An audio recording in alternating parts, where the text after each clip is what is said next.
God's truth.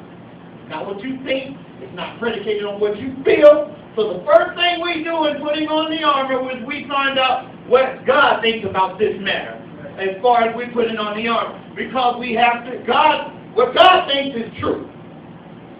See, God doesn't have opinions. He has truth. There is no truth beyond His truth.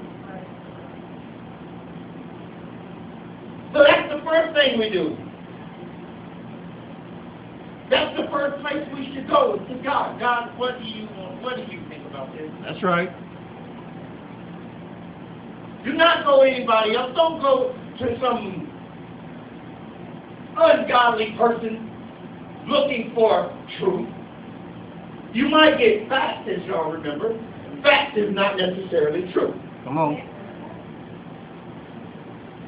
So let's not get it mixed up that, oh, I got the facts. You can get the facts of what happened, but that doesn't necessarily mean it's true.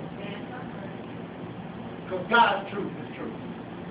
Fact is, like I tell you the story, the fact is that when the man comes home with 20 fish, told his wife, oh, wow, I caught 20 fish. Now, that was a fact. But the underlying truth was not told. Because he didn't tell her that he thought that the store, and then man threw him 20 fish over the counter. See, the underlying truth, the lie that he was telling was underlying. It was a fact. He did catch 20 fish. But what he was telling her is that he threw a rod out and he went fishing, and he caught 20 fish. That was what he was saying. The fact is not necessarily true.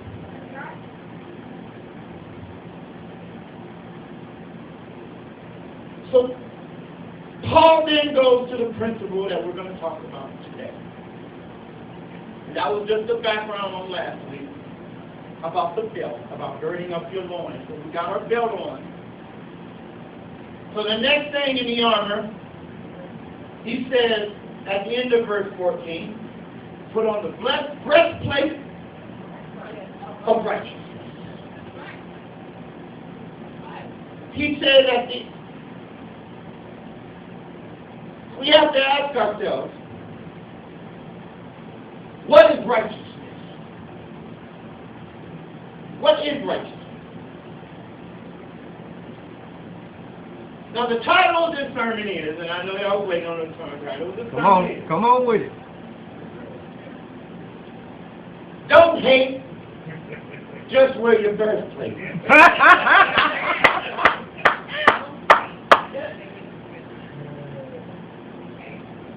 We can hate. As we go along in the sermon, you'll find out, don't hate.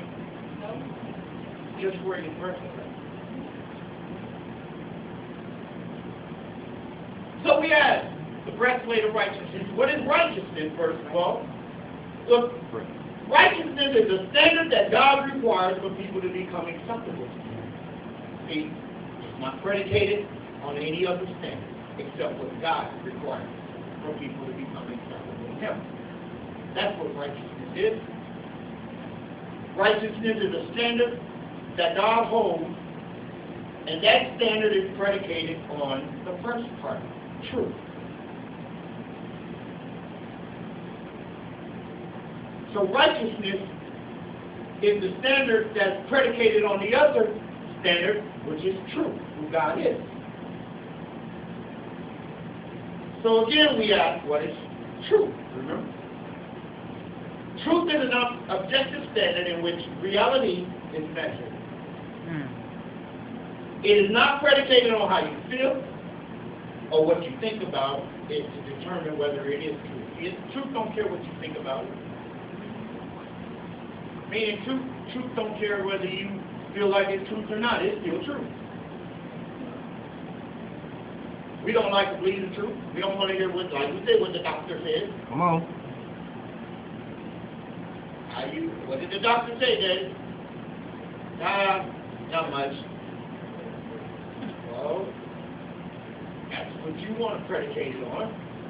But the truth is, the doctor said this is going on, this is going on, this is going on, and this is going on. And we walk away, and it's not determined or predicated on what you feel or even what you think.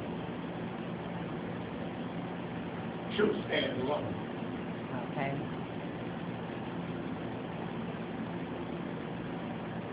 Righteousness is really my application of the truth in my everyday life.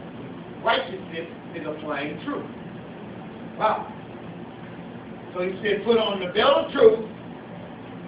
Then he said, put on the breastplate of righteousness, meaning put on your application of truth.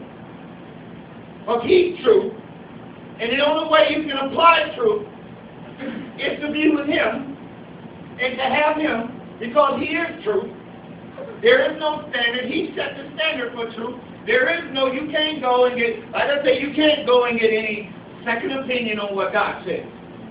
There is no other God that you can ask and say, well, what's that? Come on. He sets the standard.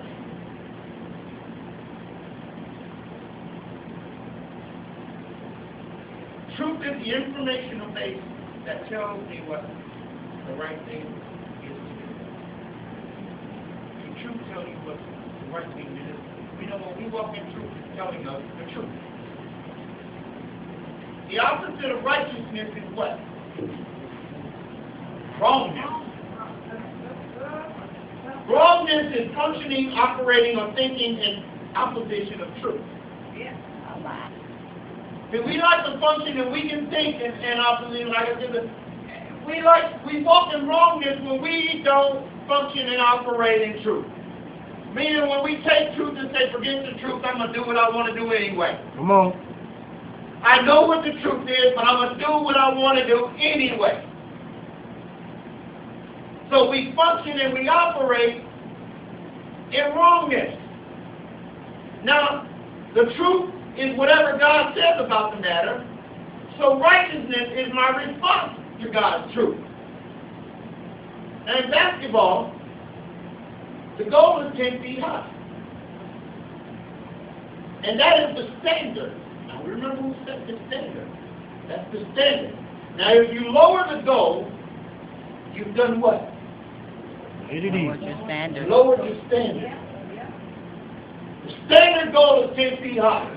But if you lower it, you lower the standard. And what many people do is lower the goal, then they shoot the ball and they hit the goal and they think they done something.